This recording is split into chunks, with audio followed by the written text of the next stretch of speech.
अल्हम्दुलिल्लाहि वहदा वस्सलातु वस्सलामु अला मन ला नबिय्य बअदा वअऊज़ु बिल्लाहि मिनश शैतानिर रजीम बिस्मिल्लाहिर रहमानिर रहीम रब्बिश्रह ली सदरी वयस्सिर ली अमरी वहलुल उक़दतम मिन लिसानी यफ़क़हू क़ौली। मेरे अज़ीज़ सामियात, दर्स कुरान मजीद में आप सभी का तहे दिल से खैर मक़दम है। अस्सलामु अलैकुम व रहमतुल्लाहि व बरकातुहू। कैसे आप सभी लोग? अल्हम्दुलिल्लाह। अल्लाह ताला आपको अच्छा रखे, बहुत हिफाजत करे आपकी, खुशहाल रखे आपको, दुनिया और आखिरत दोनों में कामयाबी और सरबुलंदी अता करे। आमीन आमीन। जज़ाकल्लाहु खैरा। दर्स कुरान में कौन सी सूरह चल रही है? सूरह मोमिनून। लास्ट वीक हम लोगों ने कहाँ तक किया था?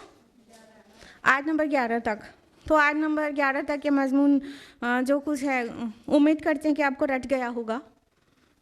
बहुत इम्पॉर्टेंट आयत, बहुत अहम मौजू जो कि हमें जानना और प्रैक्टिस करना चाहिए वो है। तो हम एक हफ़्ते नहीं, पूरे 2 वीक्स का आयत नंबर 1 to 11 पूरा रिवाइज़ करा देते हैं बहुत मुख्तसर में।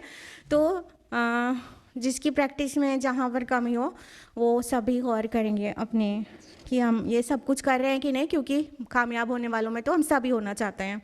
तो सूरह मोमिनून के आयत नंबर 1 to 11 में अल्लाह ताला ने जो लोग आखिरत में कामयाब हो जाएंगे उनकी कुछ सिफ़ात बताई है। तो उसकी रिवर्स इंजीनियरिंग करेंगे तो पता चलेगा कि अगर हम लोग ये चीज़ अपना लें अमल में तो इंशाअल्लाह हम भी कामयाब होने वाले हो जाएंगे। तो आयत नंबर औज़ु बिल्लाहि मिनश शैतानिर रजीम बिस्मिल्लाहिर रहमानिर रहीम। आयत नंबर 1 में फरमाया क़द अफ़लहल मुमिनून, मोमिनीन कामयाब हो गए। अब वो क्या क्या करते हैं, क्या किया था उन्होंने जो कामयाब हो गए, तो उसमें देख लीजिए। सबसे पहले आया अल्लज़ीना हुम फ़ी सलातिहिम ख़ाशिऊन, वो अपनी सलाह में, नमाज़ों में खुशू इख्तियार करते हैं। तो सलाह में खुशू सबसे पहली शर्त है कामयाबी की।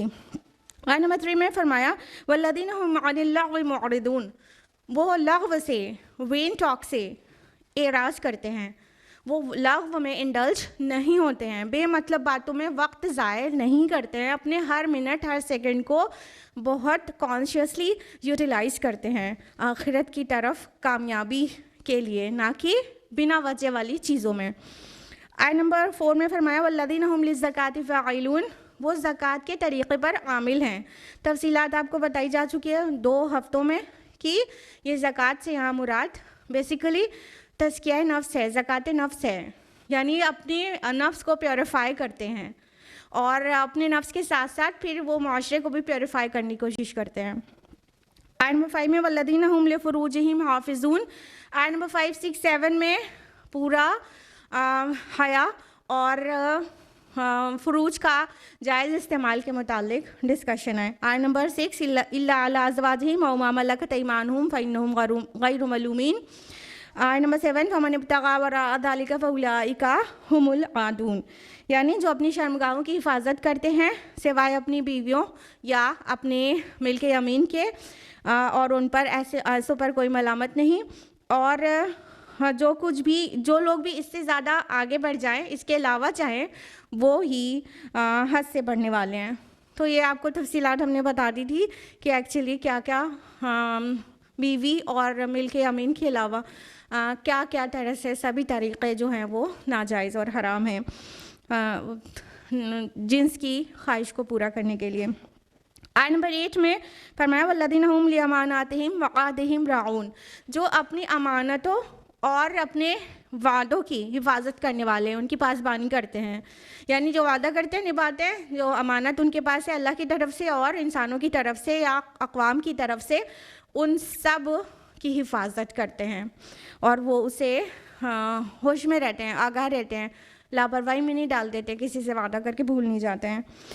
आयत नंबर 9 में वल्लज़ीना हुम अला सलावातिहिम युहाफ़िज़ून, जो अपनी नमाज़ों की हिफाजत करते हैं। आयत नंबर 2 में भी था कि वल्लज़ीना हुम फ़ी सलातिहिम ख़ाशिऊन, सलाह में खुशू करते। आयत नंबर 2 में था। फिर सबसे आखिर में जो सिफत बयान की गई वो it is related to something quantity of सलाह, कितनी नमाज़ें पढ़ते हैं और कितना औकात पे उसको पढ़ते हैं वगैरह वगैरह। बहुत सारी तफसीलात हमको लास्ट टाइम दी थी, जिनका मिस हुआ हो वो यूट्यूब पर अपलोड हो चुका है, वो देख सकते हैं। तो ये वो अपनी नमाज़ों की हिफाजत करते हैं। उसके बाद कहा उलाइका हुमुल वारिसून, यही लोग हैं वारिस, किसके? अल्लज़ीना यरिसूनल फ़िरदौस हुम फ़ीहा ख़ालिदून, फिरदौस के वारिस होंगे ये, और इनहेरिटर्स ऑफ पैराडाइज। फिरदौस की तफसीलात बताई थी और हमेशा उसमें रहेंगे।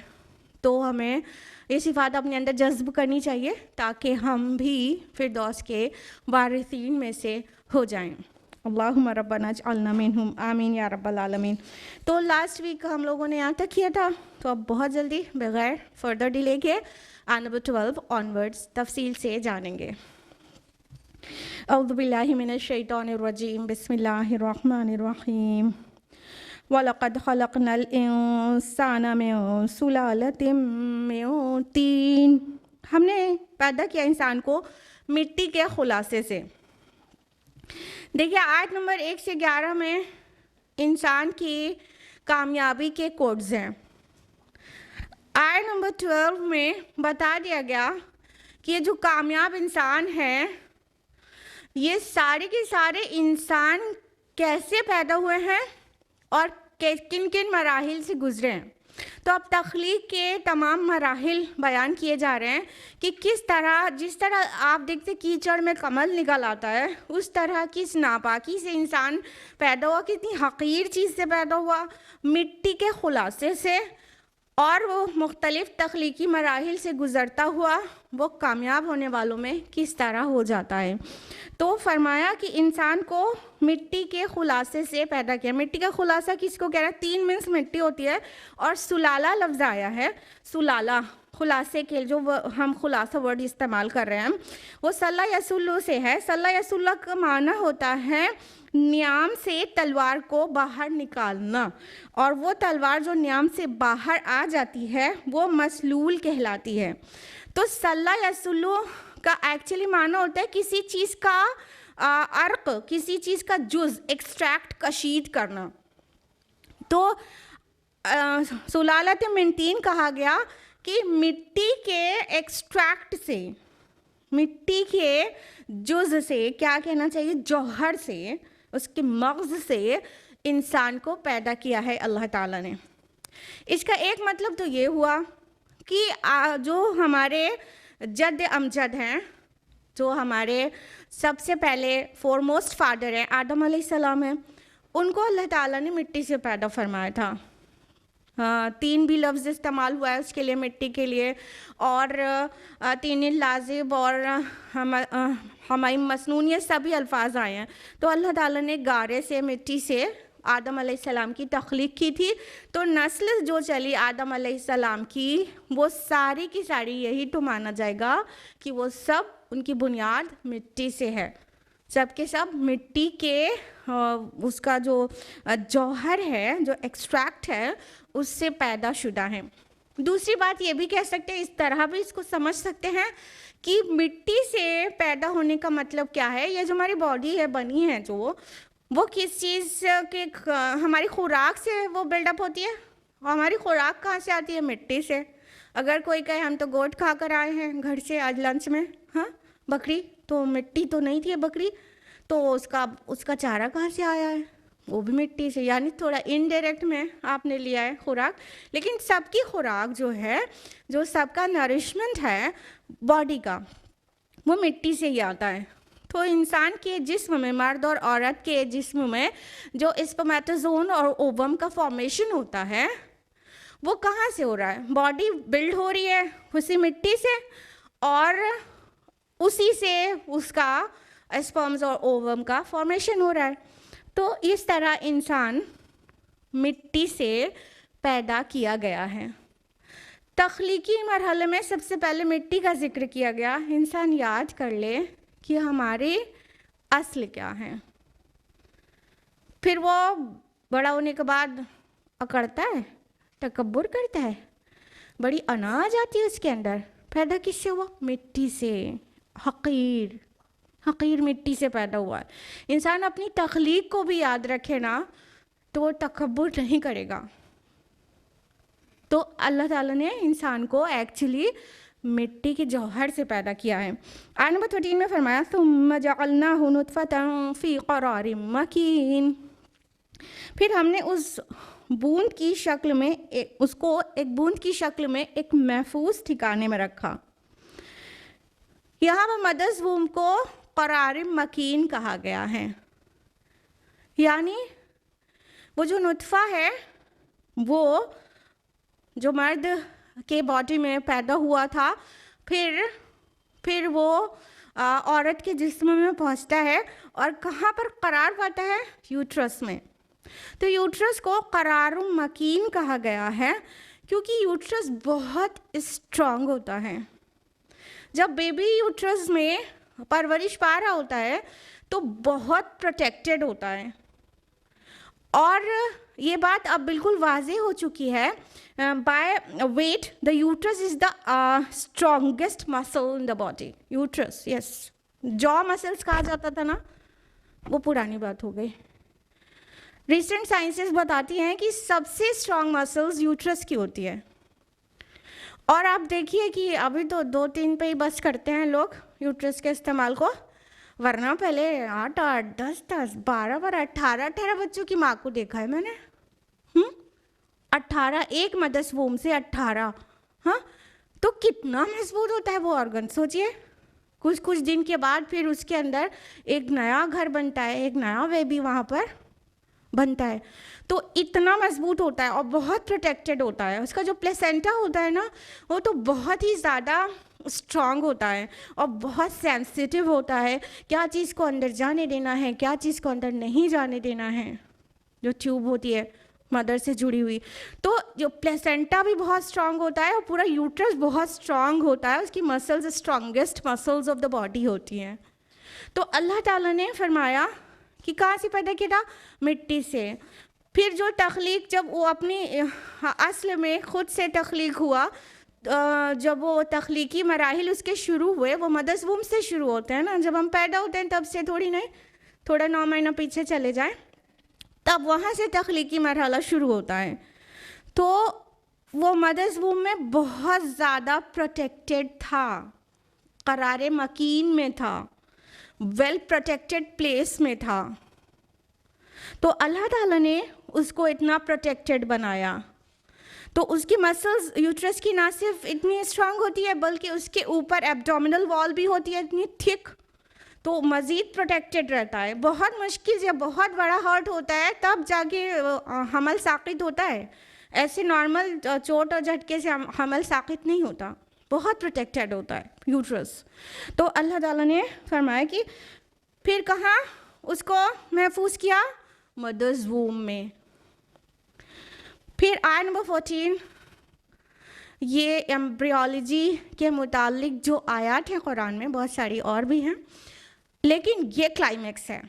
बहुत तफसील से तख्लीकी मरहले बयान किए गए हैं, ज़रा सुनते जाइएगा और आज तो आप देखेंगे भी, देखते जाइएगा, फिर आप सोचिएगा कि हमारा रब कितना बड़ा कारीगर है और किस तरह से बनाया। सुनिए आयत नंबर 14, सुम्मा खलक़ना नुत्फ़त अलक़ा। फिर हमने उस नुत्फ़े को अलक़ा की शक्ल दी।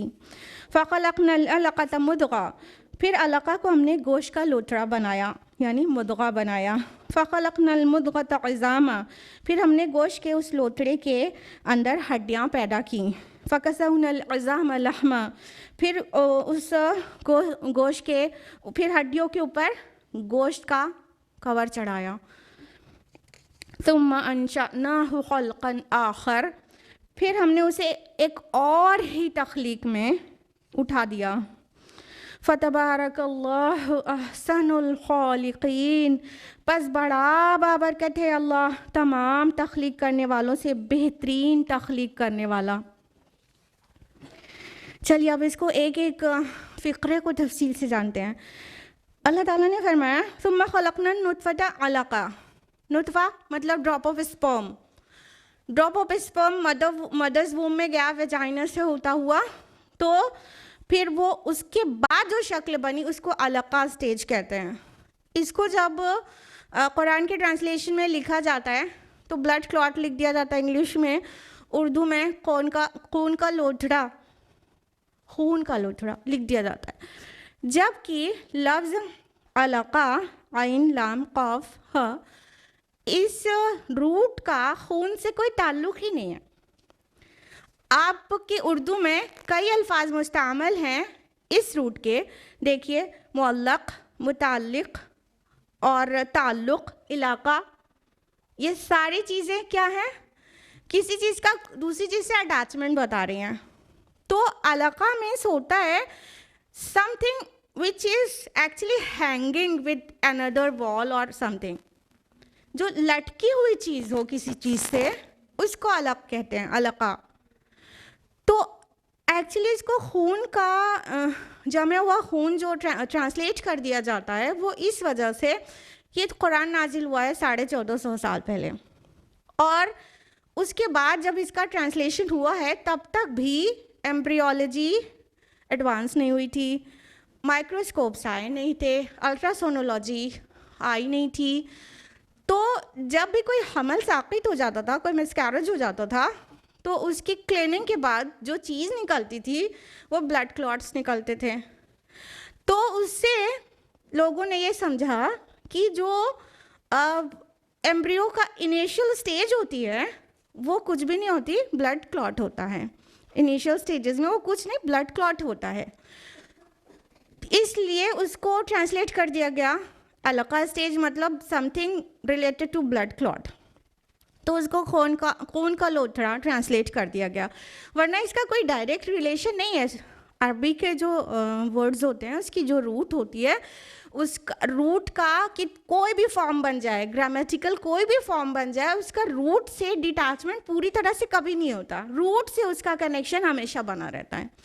तो ये खून से तो कोई रूट इसकी नहीं मिलती जाकर, लिहाजा कह सकते हैं कोई मुअल्लक़ चीज़, something which is actually hanging. अलीक़ मीन्स हैंगिंग होता है, अलीक़, अलीक़ा, ठीक है, तो हैंगिंग होता है। तो एक्चुअली जो फर्स्ट स्टेज होती है ब्लड ड्रॉप ऑफ स्पर्म के बाद, यानी ओवम और स्पर्म का फ्यूजन हुआ, जाइगोट बना, जाइगोट में सेल डिविजन्स होते रहते हैं फिर, तो वो उसके बाद जो जाइगोट के बाद वाली जो स्टेज होती है ना, वो स्टेज ऐसी होती है जो देखने में लीच लाइक होता है, वो एम्ब्रियो, और वो मदर्स वूम में एम्बेड हो जाता है ना, कैसे पूरा जो उसका फ्यूजन होता है, उसके बाद क्या होता है, ये फिलोपियन ट्यूब से निकल कर आता है। ओवम जो है ओवरी में प्रोड्यूस हुआ, फिर फिलोपियन ट्यूब में वो विजिट करता है, और स्पर्म जो है वो जाके फिलोपियन ट्यूब में फ्यूजन हो जाता है, जाइगोट बन जाता है। जाइगोट बन जाता है ओवम और स्पर्म के फ्यूजन से, और फिर वहीं से सेल डिवीजन 2, 4, 16, 32 स्टेजेस वहीं से मूव करता हुआ आता रहता है, वो स्टेजेस वहाँ पर होती हैं। फिर वो आता है यूट्रस में, जाइगोट, ठीक, तो वो यूट्रस में आता है तो यूट्रस की वॉल के साथ एम्बेड हो जाता है, उसके अंदर धंस जाता है, और फिर वहाँ से बल्ज होके बाहर आता है। तो जो बल्ज्ड आउट फिगर होता है वो कहलाता है अलक़ा स्टेज। वो अलक़ा मीन्स होता है कुछ लटकने वाली चीज़ या लीच लाइक समथिंग। तो वो जो स्टेज होती है जिसमें एम्ब्रियो मदर्स वूम से लटक कर, चिपक कर नरिशमेंट भी सक करता है, सपोर्ट भी लेता है, उस स्टेज को अलक़ा स्टेज कुरान ने कहा है। एक्चुअली देखने में भी वो बिल्कुल लीच लाइक दिखता है, एक एंगल से देखने से बिल्कुल लीच लाइक दिखता है, और लीच जैसे कि एनिमल के स्किन से सक करती है ब्लड ना, जो कहते हैं ना लीच को, तो जोंक क्या करती है, किसी एनिमल से चिपक के ब्लड सक करती है ना। तो जो एम्ब्रियो होता है इनिशियल स्टेजेस का, वो एम्ब्रियो भी एक्चुअली मदर्स वूम से ही तो नरिशमेंट लेता है। तो ना सिर्फ वो देखने में लीच लाइक होता है, बल्कि उसका फंक्शन भी बिल्कुल लीच लाइक होता है। तो उसको कुरान ने अलका स्टेज कहा है। तो पहले अल्लाह ताला ने सबसे पहली स्टेज बताया कि नुतफ़े से, ड्रॉप ऑफ स्पर्म से जो फर्स्ट स्टेज है एम्ब्रियो फॉर्मेशन की, वो अलका है। फिर आगे फरमाया फ़ख़लक़नल अलक़त मुद्ग़ा, फिर हमने अलका से मुद्ग़ा बनाया। मुद्ग़ा एक्चुअली गोश्त की बोटी को कहते हैं। तो मुद्ग़ा एक च्यूड लाइक समथिंग को कहते हैं। अगर प्रोफेसर कीथ मूर ने, जो कि टोरंटो यूनिवर्सिटी कनाडा में प्रोफेसर है एनाटॉमी और एम्ब्रियोलॉजी डिपार्टमेंट में, तो उन्होंने कहा, उन्होंने कच्चे गोश्त का एक टुकड़ा मुंह में लिया, उसे चबाकर बाहर निकाला, दिखाकर कहा देखो एक्चुअली ये है मुद्ग़ा स्टेज। जब he got to know about the embryological stages of embryo in Quran, तो ही गॉट शॉक्ड, वो बहुत हैरान हो गए और वो बोले कि ये जो कुरान ने स्टेजेस बयान की है एम्ब्रियो डेवलपमेंट की, वो तो फार सुपीरियर है हमारी क्लासिफिकेशन से, क्योंकि एम्ब्रियोलॉजी में जो क्लासिफिकेशन होता है वो टाइम के अकॉर्डिंग हो, week 1, week 2, week 3, trimester 1, trimester 2, trimester 3, time से होता है। कुरान ने फॉर्म से उसका क्लासिफिकेशन किया है। तो प्रोफेसर कीथ मूर, जो इस फील्ड के सबसे बड़े एक्सपर्ट कह सकते हैं दुनिया के, वो कहते हैं कि हमने जो डिस्क्राइब किया है, हमने जो यानी एम्ब्रियोलॉजी ब्रांच ऑफ साइंस ने जो क्लासिफिकेशन दिया है, वो उससे फार सुपीरियर क्लासिफिकेशन वो है जो कुरान ने दिया है, फॉर्म वाइज क्लासिफिकेशन दिया गया है ये वाली आयत में खुसूसन। तो उन्होंने मुद्ग़ा स्टेज दिखाने के लिए गोश्त की बोटी को चबाया और निकाल कर दिखाया, बोला देखो ये है मुद्ग़ा स्टेज। तो एम्ब्रियोज के बाद एक्चुअली मुद्ग़ा स्टेज में जब पहुंचता है अलका से, तो वो एक गोश्त की चबाई हुई बोटी जैसी दिखती है, बिल्कुल वैसे दिखता है। यहाँ तक कि अगर एक बोटी को चबा कर मुँह से निकालेंगे तो उस पर दाँत के निशान बन जाएंगे, वो बिल्कुल रिजेंबल करते हैं जहाँ से बैकबोन का फॉर्मेशन होता है, बिल्कुल वैसे ही। या तो कोई च्युइंगम चबा कर मुँह से निकाले, उस पर दाँत का जो निशान होगा वो जो है बिल्कुल रिजेंबल करेगा जहाँ से बैकबोन का फॉर्मेशन होने वाला है एम्ब्रियो का। तो इस तरह वो बिल्कुल च्यूड लाइक समथिंग दिखता है अगली स्टेज में एम्ब्रियो।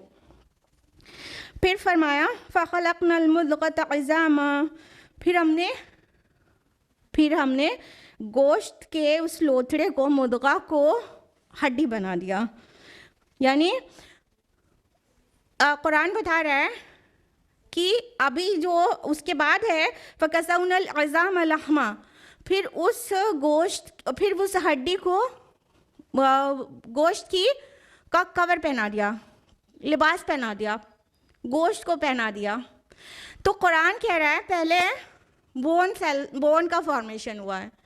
आज मॉडर्न एम्ब्रियोलॉजी इसको बिल्कुल अफर्म करती है कि एम्ब्रियो में फ्लैश बाद में, यानी गोश्त का मसल सेल्स बाद में फॉर्म होती है, पहले बोन सेल्स फॉर्म होती है। पहले कार्टिलेज का फॉर्मेशन होता है जो बोन्स बन जाती हैं, और उसके बाद मसल सेल्स का फॉर्मेशन होता है। तो कुरान ने एग्जैक्ट वही सीक्वेंस दिया है जो एक्चुअली है, क्योंकि खालिक से बेहतर कौन जान सकता है। बात तो यहाँ पर यह है कि जो नहीं मानते ये खालिक की तरफ से है हमारे और उनके, बात तो यहाँ पर ये वो भी मान जाएं, और हमारी और आपकी ड्यूटी है कि हम उन तक भी पहुँचाएं कि भाई बताओ कौन सा माइक्रोस्कोप था आपके पास, कौन सी अल्ट्रासोनोलॉजी एक आपके अल्ट्रासोनोलॉजी टेक्निक आपके उसमें वजूद में आ चुकी थी, जिसके ज़रिए मदर्स वूम में इतनी डीप डिटेल्स पता चल गई। पहले बोन सेल्स का फॉर्मेशन हुआ कि पहले उसका फॉर्मेशन हुआ मसल सेल का, इतनी तफसीलात कुरान ने दी है। तो इससे क्या पता चलता है कि Quran is the word of Allah सुब्हानहू व तआला ओनली। कोई ऑप्शन ही ख़त्म हो जाता है कि ये कोई इंसान ने बस अपने इल्म से या अपने किसी इंसान से सीख कर ये सुना दिया, बेसलेस हो जाता है ये इल्ज़ाम। तो अल्लाह ताला ने फरमाया कि पहले हड्डियाँ बनाई हैं, फिर उसके ऊपर गोश्त को पहना दिया। यहाँ पर देखिए गोश्त को चढ़ाने के लिए फ़कसौना इज़ाम लहमा आया है। फ़कसौना कसा में टू ड्रेस अप। आप पढ़ते ना, जब लिबास पहनती हैं तो पढ़ती है ना, अल्हम्दुलिल्लाहिल्लज़ी कसानी हाज़ा व रज़क़नी मिन गैरि हौलिन मिन्नी वला कुव्वा। नहीं पढ़ती हैं तो पढ़ा करिए। कसानी, जिसने मुझे पहनाया। ठीक है, तो यहाँ पे जो गोश्त को चढ़ाने की बात है वो पहनाना वर्ड इस्तेमाल हुआ है, ड्रेसअप करना। यानी देखिए हड्डी नहीं होती तो हम शेप में ही नहीं होते, स्ट्रेंथ नहीं होती हमारे अंदर, और गोश्त नहीं होता तो आप हड्डी के ढांचे को पूरा स्केलेटन दिमाग में लाइए, कैसे डरावने से होते हम। तो कितना ब्यूटीफुली अल्लाह सुब्हानहू व तआला ने इसको फैशन किया है हमको और आपको। ये तख्लीकी मराहिल से सभी लोग गुजरे हैं। तो अल्लाह ताला ने फरमाया कि हमने फिर हड्डी पर गोश्त पहना दिया। जैसे लिबास पहन लिया जाता है वैसे गोश्त को पहना दिया। तो कितना ब्यूटीफुल हो गया, कितना खूबसूरत हो गया इंसान, एकदम मुख्तलिफ तख्लीक में आ गया, कितनी शानदार तख्लीक हो गई उसकी। तो इस तरह से अल्लाह ताला ने आगे फरमाया तुम अंशअनाहु खल्क़न आखर, फिर हमने उसे एक और ही तख्लीक में निकाल खड़ा किया, पैदा फरमा दिया। अब और तख्लीक क्या है भाई? देखिए ये जो एम्ब्रियोनिक स्टेजेस हैं ये गुजरती हैं बाकी एनिमल्स पर भी, लेकिन जब इंसान इन स्टेजेस से गुजरता है तो 4th मंथ पर फरिश्ता आता है, रूह डाल देता है उसके जिस्म में। तो अब वो कोई और ही मखलूक हो जाता है। अभी तक उसका हैवानी वजूद बढ़ रहा था और ग्रो कर रहा था, डेवलप हो रहा था, लेकिन 4th मंथ उसके अंदर रूह डाल दी जाती है। एक फरिश्ता आता है, रूह डाल देता है, जिसकी वजह से वो कोई और ही तख्लीक, कहने का मतलब अब वो इंसान बना। अभी तक तो उसका हैवानी वजूद परवरिश पा रहा था। एक्चुअली इंसान का असल वजूद हैवानी वजूद नहीं है, क्या है? रूहानी वजूद है। तो रूह को मिल जाने के बाद अब वो सबसे मुख्तलिफ हो गया। वो बंदर और चिंपैंजी से मुख्तलिफ हो गया। डार्विन वहीं तक अटके हुए थे। वो चिंपैंजी से मुख्तलिफ हो गया। अब वो घोड़े और बिल्ली से मुख्तलिफ हो गया। तो वो कोई और ही तख्लीक में आ गया। इसके लिए एक बहुत प्यारी सी हदीस है, उससे तफसील आपको बहुत अच्छी पता चल जाएगी। बुखारी मुस्लिम की मुत्तफ़क़ुन अलैह रिवायत है। अल्लाह के नबी सल्लल्लाहु अलैहि वसल्लम फरमाते हैं कि तुम में से हर एक की तख्लीक यूँ होती है कि वो अपने माँ के पेट में 40 दिन तक नुतफ़े की शक्ल में रहता है, फिर उतना ही दिन तक वो नुतफ़े से अलक़ा स्टेज में आता है, कुरान कह रहा है, तो अलक़ा के स्टेज में रहता है, फिर उतने ही दिनों तक वो मुद्ग़े के स्टेज में रहता है। अब ये 40 हो गया ना। फिर अल्लाह के रसूल सल्लल्लाहु अलैहि वसल्लम फरमाते हैं कि उसके बाद एक फ़रिश्ता आता है जो उसके अंदर रूह डाल देता है, और फिर वो फ़रिश्ता जब रूह फूंक देता है तो 40 + 40 + 40 = 120, मतलब 4 मंथ्स। ठीक है, 4 मंथ्स हो गया। तो ये चौथे महीने रूह फूंक दी जाती है, और रूह फूंकने के साथ साथ उस 4 चीज़ें उसके लिए तय कर दी जाती हैं। डेस्टिनी, उसकी कद्र तकदीर तय हो जाती है। क्या 4 चीज़ें? रिस्क, उम्र, अमल, और वो शक़ी होगा कि सईद, नेक होगा कि बद। ये चार चीज़ें उसके रूह फूंकने के साथ साथ उसकी तकदीर उसके साथ चिपका दी जाती है। तो ये चौथे महीने हो जाता है। लेकिन अगर कोई समझ रहा हो कि मतलब हदीस ये कह रही है कि 4 महीने के बाद इंसान ज़िंदा होता है, रूह को अगर जान से कंफ्यूज करेंगे तो लगेगा 4 महीने के बाद जान आती है और 4 महीने के पहले बेजान होता है। तो ये कहा ही नहीं जा रहा है। जान अलग शय है और रूह अलग शय है, ये बहुत सही से समझना चाहिए। अक्सर लोग समझते हैं जान और रूह एक चीज़ है। नहीं, जान तो डोंकी में भी है, बिल्ली में भी है, अमीबा में भी है कहीं ना कहीं, ठीक है, लेकिन रूह अलग चीज़ है जो सिर्फ इंसान के अंदर है। और वो जो सबसे इंटेलिजेंट एनिमल कौन सा है बताइए? डॉल्फिन। कई लोग जानते हैं, माशाअल्लाह।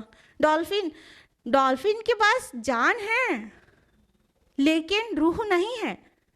रूह जो अल्लाह ने फूकी है, फैज़ सवैतु व नफ़ख़्तु फ़ीहि मिन रूही फ़क़ऊ लहू साजिदीन। जब मैं इसे पूरा बना चुकूँ, इसके नाक पलक संवार दूँ, इसे फाइनल टचेस दे दूँ तो और अपनी रूह में से फूंक दूँ तो तुम सब सजदे में गिर जाना। ये कहा था अल्लाह ताला ने फरिश्तों से। तो रूह के फूकने के बाद इंसान एक्चुअली इंसान बनता है। जब तक आदम अलैहिस्सलाम का मिट्टी का पुतला बनाया गया तो उसमें रूह नहीं फूकी गई थी, तो वो एक हैवानी वजूद था, इंसान नहीं था। जब रूह फूक दी गई तो पूरा इंसान वजूद में आया है। तो ये कंफ्यूज नहीं होना चाहिए कि उससे पहले बेजान था। नहीं, जान तो उसके अंदर पहले दिन से थी। जो स्पर्म है, जो ओवम है, वो भी लिविंग है और उनका फ्यूजन हुआ, जाइगोट भी लिविंग स्टेज में है, फिर अलका स्टेज में आया, मुदगा स्टेज में आया, फिर इज़ामा लहमा, हड्डी गोश्त सब कुछ किया गया उसके साथ। सब वो सारा उसके अंदर जान थी, लेकिन 4th मंथ तक रूह नहीं थी।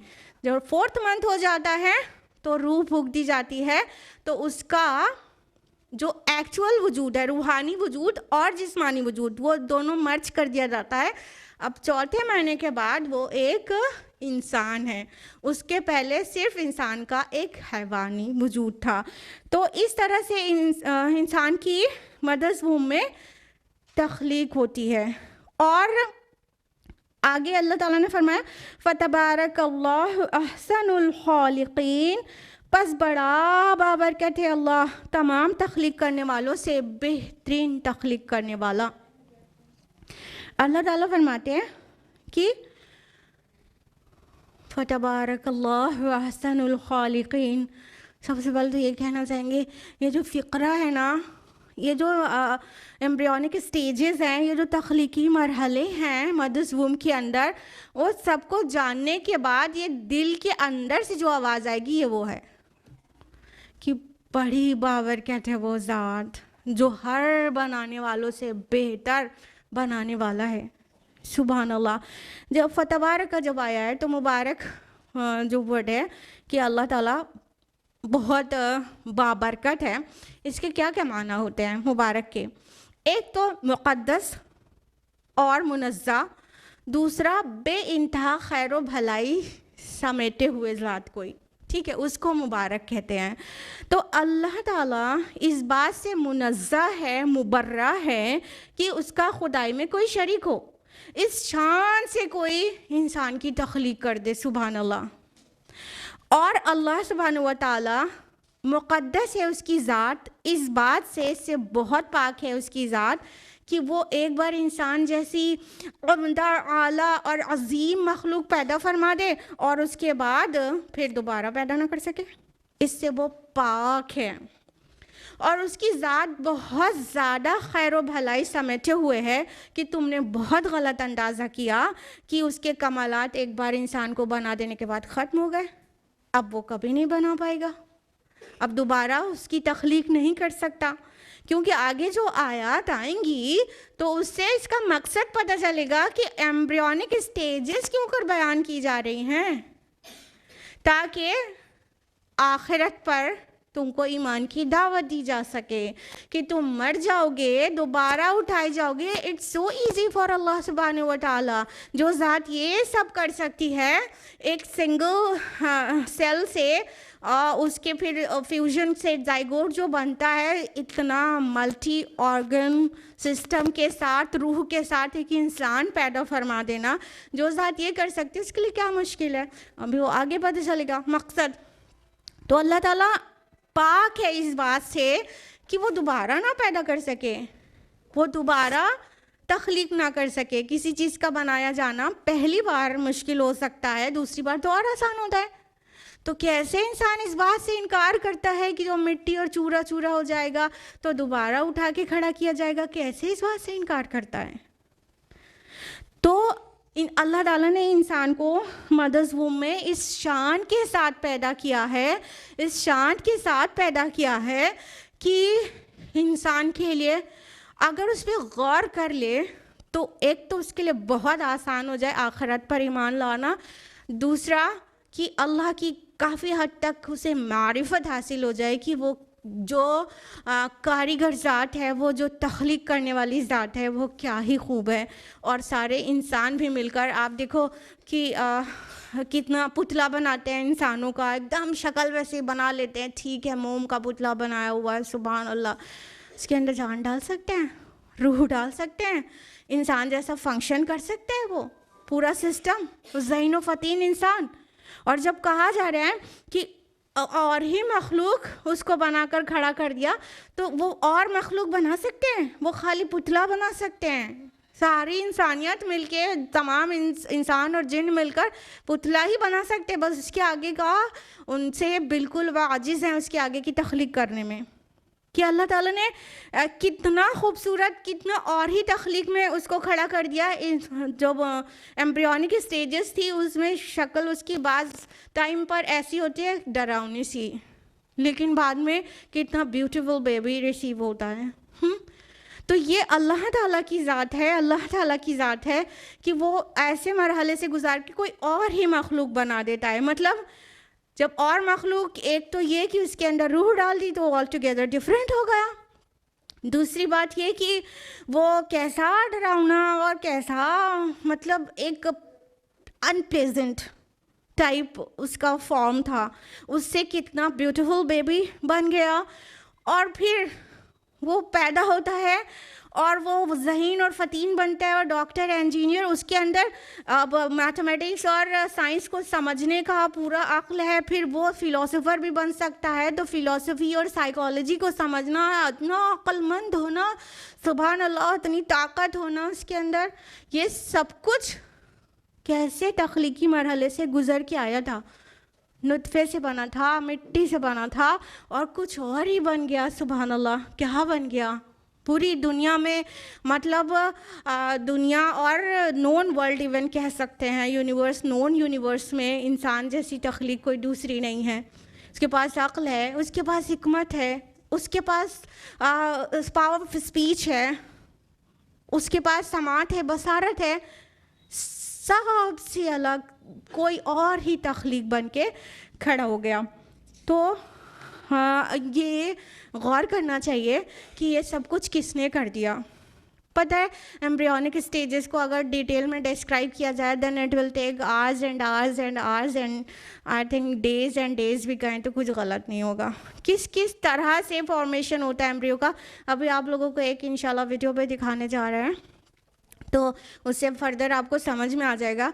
लेकिन जो कुछ मेरी नॉलेज जहाँ तक है वो उसके ऊपर थोड़ा हम आप मेंशन करें, थोड़ा गौर करिएगा किस किस तरह से इंसान की तख्लीक होती है। जब ओवम ओवरी से रिलीज़ होकर फ़िलोपियन ट्यूब से गुज़रता हुआ आता है तो इस तरह से वो पास होता है जैसे समझ लीजिए कि बहुत सारे इंसान खड़े हों और बहुत महफूज चीज़ को हाथ में लेके दूसरे के हाथ में हिफाजत से पकड़ा रहे हों। इस तरह वो जो सीलिया होते हैं अंदर, हेयर लाइक स्ट्रक्चर, वो सीलरी मोमेंट होता है, उसके ऊपर एक से दूसरे के ऊपर होता हुआ बहुत नज़ाकत के साथ गुज़रता है और फिर उसका फ्यूजन होता है, फिर जेनेटिक मटेरियल उसका आपस में एक दूसरे से मर्ज होता है। तो माँ की खसलतें भी और वालिद की खसलतें भी, दोनों चीज़ें उसके अंदर आ जाती हैं। और फिर किस तरह से वो अपना सफ़र करता हुआ यूट्रस में अपनी करारे मकीन में आ जाता है और यूट्रस की वॉल में एम्बेड हो जाता है, फिर किस तरह बल्ज आउट होता है और किस तरह हार्ट की सेल्स का फॉर्मेशन होता है, ब्रेन सेल्स का फॉर्मेशन। अभी तो वो सिंगल सेल्यूलर था, जाइगोट 2n नंबर होता है, अभी तो वो जाइगोट ही था। फिर उसे कैसे, कौन इंस्ट्रक्शन दे रहा है, कौन गाइड कर रहा है कि किन सेल्स को हार्ट का फॉर्मेशन करना है, किन सेल्स को ब्रेन का फॉर्मेशन करना है, किन को लंग्स का फॉर्मेशन करना है और किन सेल्स को लिम्स का फॉर्मेशन करना है। और लिम्स का जो फॉर्मेशन होता है ना, तो दोनों हाथ और दोनों पैर, तो किस तरह से होता है कि खाली एक आउटग्रोथ होती है, फिर उसके ऊपर से उसका डेवलपमेंट ऐसे होता है कि उस आउटग्रोथ में से बीच की सेल जो हैं वो खुदकुशी कर लेती हैं और बीच का गैप्स बनाती हैं। कौन उन्हें गाइड कर रहा है कि जो सेल्स हैं, जब बीच की सेल्स डेड हो जाएंगी तो यहाँ पे एक गैप आएगा और बाकी की जो सेल्स हैं उनको खा के नरिशमेंट लेती हैं और उनकी सफाई भी हो जाती है। इस तरह से उंगलियों के गैप्स बन जाते हैं। किस तरह से अल्लाह ताला एक एक चीज़ रच के बना देता है और बहुत महफूज ठिकाने में रखता है और नरिशमेंट उसका पाइप के ज़रिए उस तक पहुंच रहा होता है। वो अपनी माँ के ब्लड से बाकी नरिशमेंट ले रहा होता है और एमनियोटिक फ्लूइड में वो तैरता रहता है। आप किसी मछली को पानी से निकालेंगे तो मर जाएगी, हाँ, और बेकरार रहेगी ना, तड़पेगी ना पानी में जाने के लिए। लेकिन अल्लाह ताला की कुदरत देखो, इंसान को जब अल्लाह पैदा फरमा रहे होते हैं तो वो पानी में रहता है, एमनियोटिक फ्लूइड में वो तैरता रहता है और जब बाहर आता है तो बिना पानी के बहुत आराम से उसके लंग्स फ़ौरन फंक्शन करने लगते हैं और सांस लेने लगता है खुली हवा में। सुभान अल्लाह, किस तरह से तख्लीक के जो मराहिल हैं, अल्लाह की कसम, उसको तफसील से अगर पढ़ लिया जाए, गौर कर लिया जाए तो अल्लाह ताला से ऐसा जुड़ा होता है, ऐसी मारिफत नसीब होती है कि बस सुभान अल्लाह अल्हम्दुलिल्लाह कहते जैसे ज़ुबान ही नहीं थकती। तो आपको एक वीडियो के ज़रिए भी हम उसको दिखाना चाहेंगे।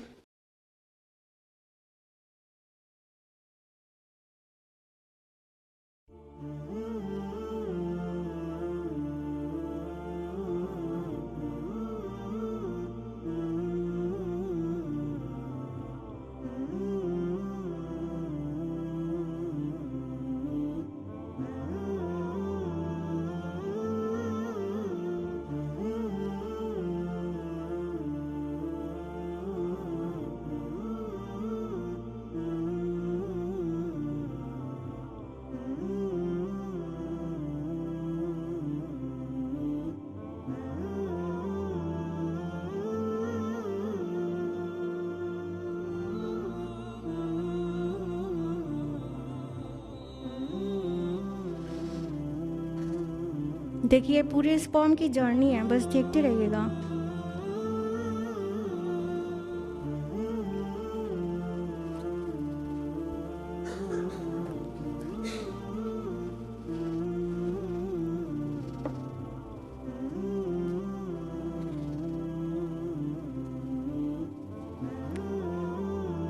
एक बार में मिलियंस ऑफ स्पर्म्स रिलीज होते हैं, मिलियंस ऑफ स्पर्म्स।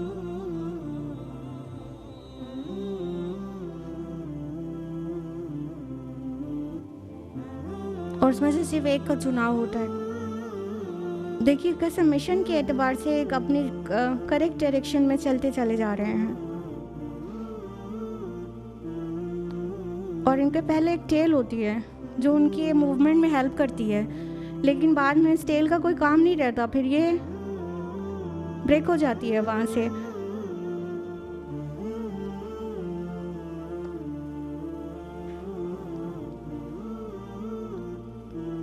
ये सीलिया देख रहे हैं, सीलिया मूवमेंट में हेल्प कर रहे हैं। सीलिया उसको कहते हैं जो हेयर लाइक आपको स्ट्रक्चर्स दिख रहे हैं।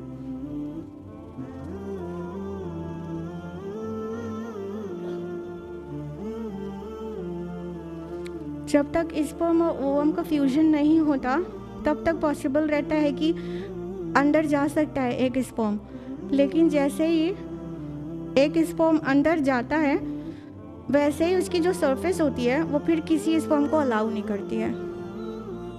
बहुत कम केसेस में ट्विंस होते हैं ना, नॉर्मल हालत में एक स्पर्म अगर पेनिट्रेट करके ओवम की सरफेस को अंदर चला जाता है तो बाकी फिर कोई स्पर्म कोशिश करता रहे तो अंदर नहीं जा सकता है। सारा सिस्टम देखते चलिएगा कि आपके रब ने प्लानिंग क्या की है, क्या प्रोग्रामिंग सुभान अल्लाह की है। अब ये सारे मिलियंस ऑफ स्पर्म्स जो थे अब सब वो डिस्ट्रॉय हो जाएंगे।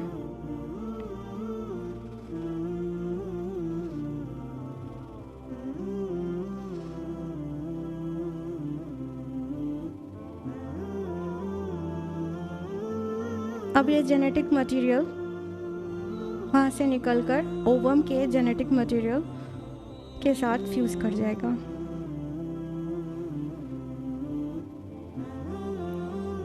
और सारी प्रोग्रामिंग जीन्स के अंदर होती है। 23x23 पेयर्स क्रोमोसोम्स होते हैं। जो साइंस पढ़ते हैं, बायोलॉजी, उनको अच्छी तरह पता है। अब ये जाइगोट का फॉर्मेशन हो गया। अब ये जो जहाँ ये मूव कर रहा है ये फेलोपियन ट्यूब है एक्चुअली। अब ये फेलोपियन ट्यूब में ही अपनी जर्नी में ही सिंगल सेल से डबल, फिर 4, फिर 8, फिर 16, 32 तक डिवाइड होता रहेगा, इससे पहले कि यूट्रस में पहुँचे।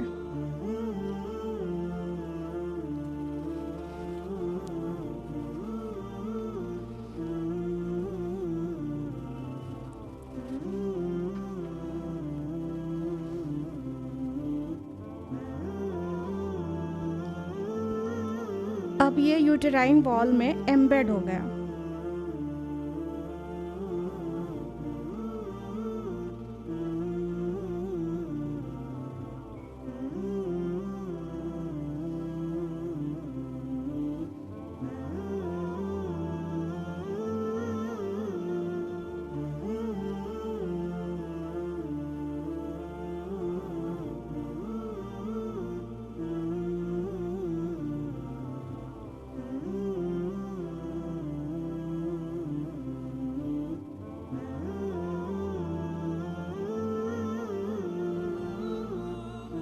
ये एक आउटग्रोथ की तरह मदर्स वूम से हैंग कर जाता है।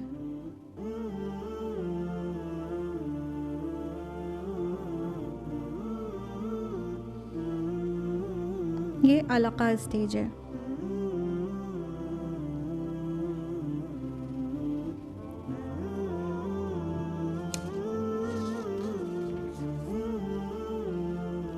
देखिए लीच लाइक दिख रहा है ना।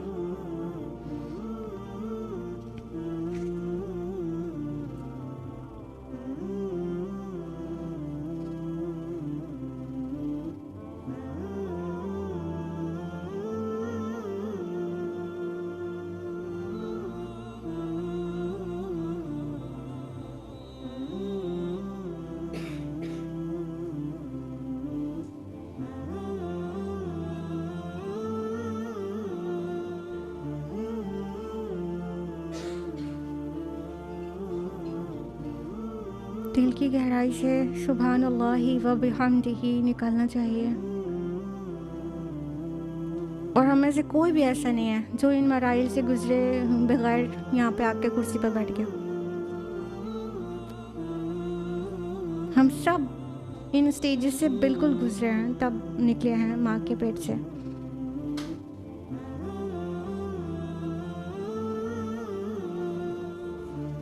और देखिए इसमें इंसानों का कोई दखल नहीं है, सब अल्लाह ताला कर रहे हैं, अंदर हो रहा है। किस तरह से अल्लाह ताला ने प्रोटेक्ट किया है हमको। और जब दुनिया में आने के बाद अल्लाह ताला हमें तरीका बताते कि अपने को प्रोटेक्ट करो जहन्नम की आग से, तो हम नहीं करते हैं। अल्लाह ने कैसा प्रोटेक्टेड रखा है हमको मदर्स वूम में, उसके बाद हमको जिम्मेदारी दे दी अपना प्रोटेक्शन हम खुद करें। जब शौर वाले हो गए तो हम अपने को आग से बचाने का कोई प्रोटेक्शन नहीं करते।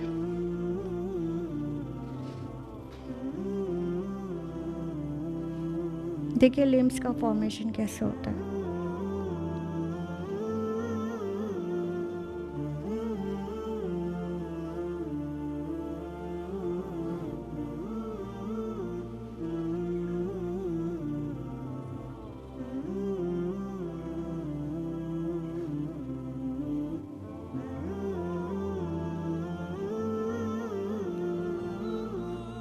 ये सब शुरू के वीक्स की स्टेजेस हैं, फ्यू वीक्स में इतना कुछ हो जाता है। 4 मंथ्स में तो एक छोटा सा बेबी बन चुका रहता है।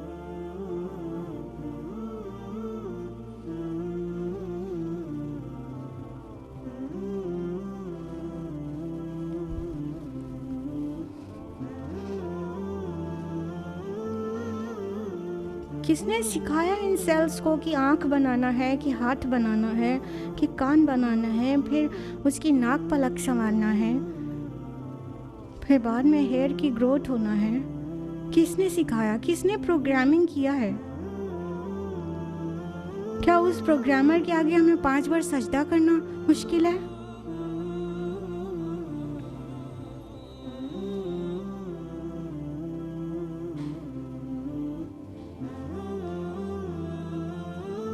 देख रहे हैं?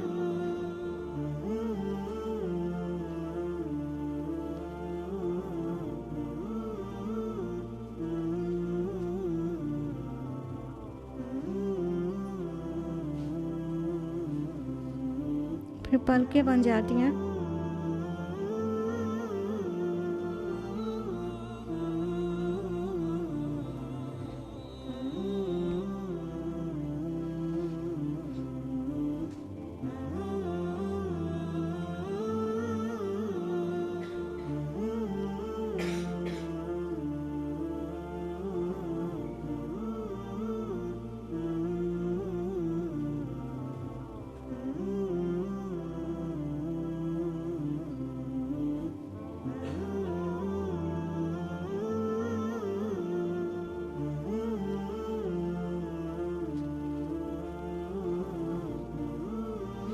सुभानल्लाहि व बिहम्दिही, सुभानल्लाहि व बिहम्दिही, फतबारकल्लाहु अहसनुल खालिकीन।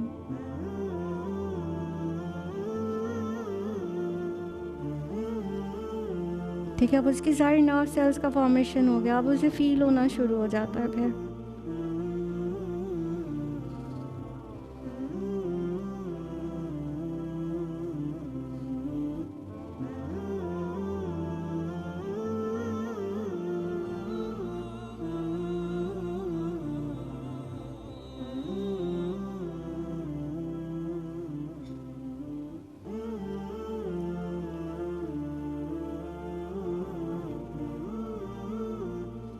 सुभानल्लाहि व बिहम्दिही, सुभानल्लाहिल अज़ीम।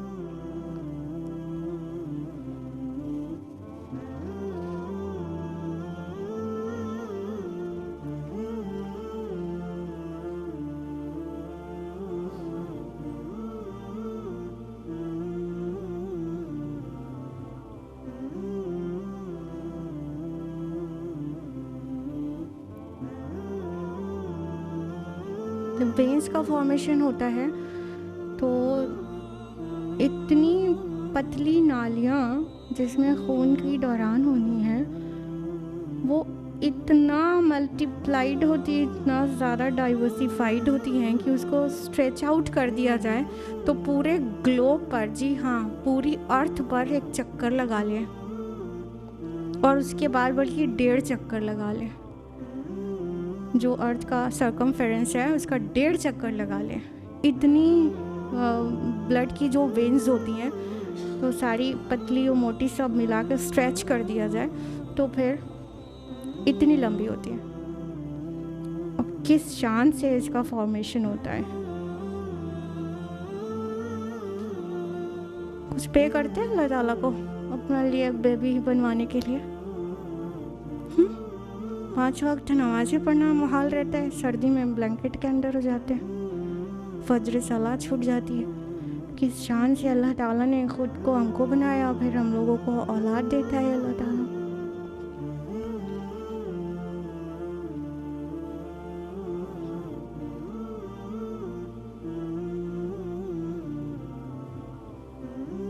और साथ साथ में माँ के दिल में उसकी मोहब्बत और उसका कनेक्शन।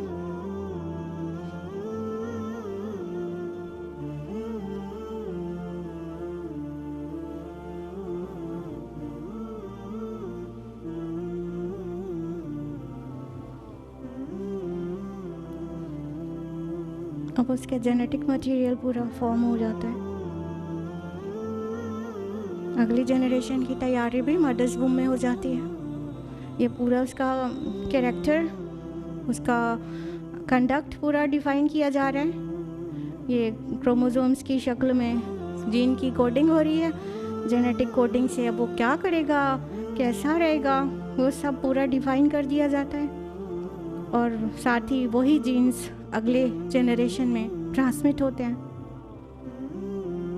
और फिर माँ और वालिद की खुसूसियात के साथ कभी नाना नानी, कभी पर नाना, मतलब कभी तो 6-8 जनरेशन पहले की जीन्स जो हैं वो एक्टिव हो जाते हैं और उसके क्वालिटीज़ आ जाती हैं बच्चे में।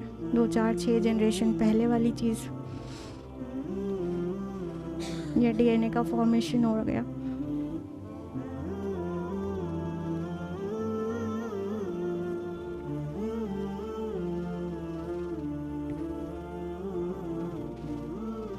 कितने पेयर्स होते हैं क्रोमोसोम्स के ह्यूमन में? 23।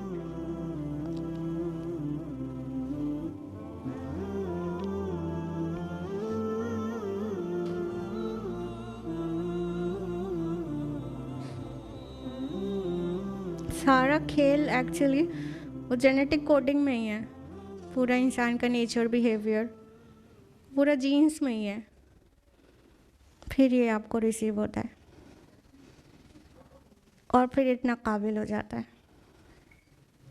सुभान अल्लाहि व बिहम्दिही, कहिए मेरे साथ, सुभान अल्लाहि व बिहम्दिही। इनफैक्ट दिल से अब यही आवाज़ आ रही है, फतबारकल्लाहु अहसनुल खालिकीन। बस बड़ी बाबरकत है वो ज़ात जो तमाम बनाने वालों से बेहतर बनाने वाला है कोई? दुनिया के सारे साइंटिस्ट मिलकर एक तख्लीक कर सकते,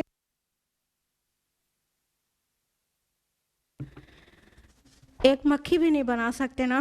दुनिया के सारे साइंटिस्ट और जिन्नों को भी मिला लें, बड़ी ताकत वाले होते हैं, उनको भी मिला लें तो एक मक्खी भी नहीं बना सकते। और अल्लाह ताला किस तरह, मतलब क्या एफर्ट रहता है इंसान का। मदर्स वूम में सारी डिज़ाइनिंग हो रही होती है फ्री में। अब फ्री इसलिए बोल रहे हैं, हर चीज़ का यहाँ दुनिया में पैसा लगता है भाई, हाँ। लेकिन अल्लाह ताला औलाद नसीब कर देता है, किसी माँ की गोद में एक हंसता खेलता फूल खिल जाता है फ्री में।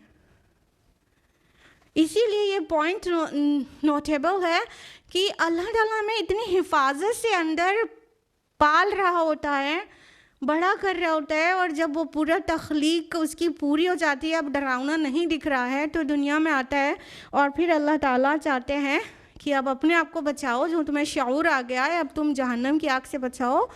तो हम अपने आप को नहीं महफूज करते जहन्नम की आग से। और अल्लाह ताला की इतना हिफाजत के साथ हमको 9 महीना मदर्स वूम में हिफाजत किए रहता है। जब अभी हमारे पास शऊर नहीं है तो अल्लाह ताला ने किस प्यार से और किस हिफाजत से हमको बचाया इन नुकसानात से। अब उसका मकसद आ रहा है, क्यों आपको ये पूरा एम्ब्रियोनिक स्टेजेस कुरान ने इतनी वास्ट क्यों बयान की, इतनी मतलब डिटेल के साथ क्यों आया भाई? तो जान लीजिए आयत नंबर 15, सुम्मा इन्नकुम बअद ज़ालिका लमय्यतून, फिर इसके बाद तुम सब यकीनन मर जाने वाले हो। आयत नंबर 16, सुम्मा इन्नकुम यौमल क़ियामति तुबअसून, और फिर यकीनन क़ियामत के दिन तुम सब उठा दिए जाओगे। तो ए इंसान, देख तेरे रब ने तुझे आउट ऑफ नथिंग बना दिया। 10 महीना पहले कहाँ था वो बच्चा? कौन सा स्पर्म, कौन सा ओवम किधर प्रोड्यूस हुआ था?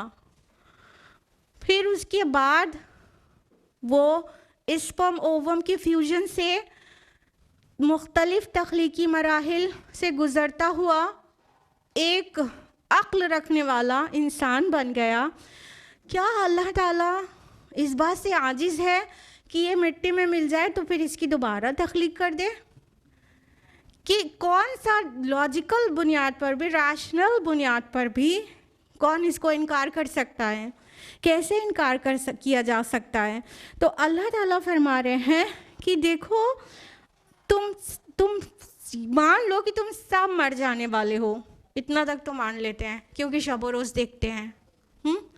अभी कल भी एक जनाजे में गए थे, मतलब जो प्राइम एज होती है, प्राइम एज, जवान लड़के, अभी निकाह नहीं हुआ था, फौत हो गया।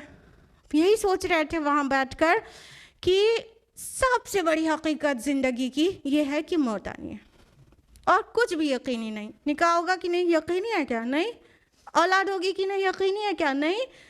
काम मिलेगा, पैसे वाला होगा, अमीर होगा, गरीब होगा, कोई भी चीज़ यकीनी नहीं है सिवाय इसके कि मौत आनी है।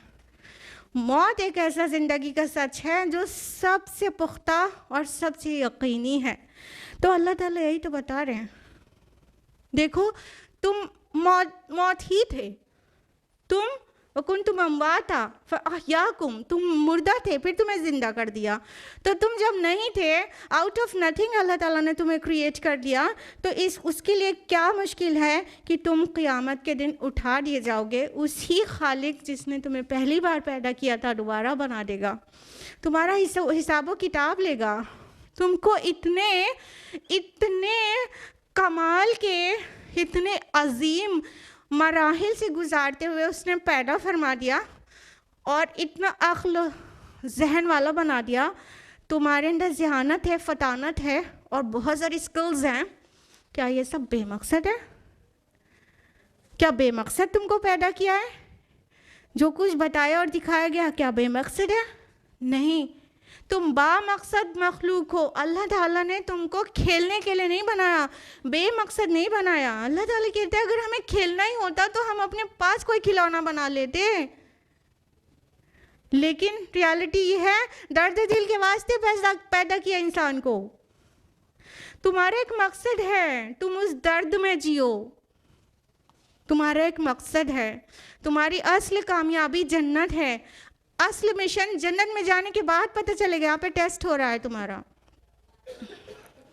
जो मकसद है एक्चुअली वो यहाँ पर टेस्ट है, और एक्चुअल टास्क तो जन्नत में जाके पता चलेगा कि अल्लाह ताला ने ये टेस्ट क्यों लिया था, वहाँ पे भेजकर अब क्या टास्क है।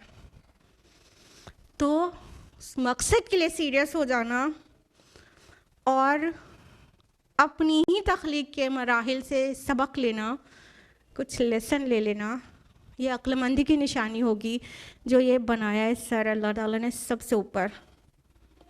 और अगर सब जान कर भी, सब देख कर भी फिर घर जाके फिर ब्लैंकेट में घुस गए और इसके बाद मकसदियत ख़त्म, तो कोई फ़ायदा नहीं। तो अल्लाह ताला चाहते हैं कि तुम्हें हर दम याद रहे, मज़ों को ज़ायल कर देने वाली को याद किया करो, यानी मौत को। मौत तुम्हें याद रहे, तुम्हें मर जाना है, फिर तुम उठाए जाओगे, तुम्हारा हिसाब किताब होगा। ये सबसे ज़्यादा रोज़ाना याद रहने वाली चीज़ होना चाहिए। और ये सबसे कबीह चीज़ है हम लोगों के दरमियान में। कहते हैं अरे भैया मरने मराने की बात मत करो।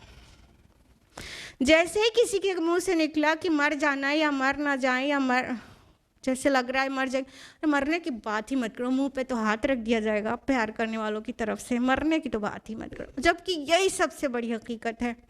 तो उस हकीकत को हमें और आपको पहचानना चाहिए, और हमारे खालिक ने उसको पहचानने के लिए हमें किन किन चीज़ों के लिए से गुजारा है। हमें हिदायत का सामान में कोई चीज़ ऐसी नहीं छोड़ी जो किसी भी तरह के इंसान के लिए काफ़ी नहीं है हिदायत के लिए। अगर इंटेलेक्चुअल है तो उसके लिए सुभान अल्लाह एम्ब्रियोलॉजी की आयात है, अगर वो फ़िलासफ़र है तो उसके लिए फ़िलासफ़ी की भी आयात है, अगर उसको साइकोलॉजी उसकी बीमारी है तो साइकोलॉजी की भी आयात है, बहुत सारी चीज़ें। तो अल्लाह ताला ने सब कुछ जमा कर दिया, मकसद एक है हिदायत इंसानी, कि ए इंसान हिदायत पर आ जा, अपने रब की मान ले, तेरा टेस्ट हो रहा है और तुझे वापस जाना है अपने रब की तरफ, अपने मरजा और अपने मंबा के लिए तैयारी कर। आज के लिए इतना ही, आया नंबर 16 तक इंशाल्लाह नेक्स्ट वीक आगे कंटिन्यू किया जाएगा। अल्लाह ताला से दुआ है कि वो हम सभी को कुरान मजीद पढ़ने, समझने, गौर व फिक्र करने, अमल करने और दूसरों तक पहुँचाने की तौफीक अता फ़रमाए। अल्लाह ताला तौफीक दे कि हम उसकी निशानियों में गौर व फिक्र करें और उसे पहचान जाएँ और उसके बंदे बन जाएँ। आमीन या रब्बल आलमीन। व आखिर दावाना अनिल हम्दुलिल्लाहि रब्बिल आलमीन। वस्सलामु अलैकुम व रहमतुल्लाहि व बरकातुहू।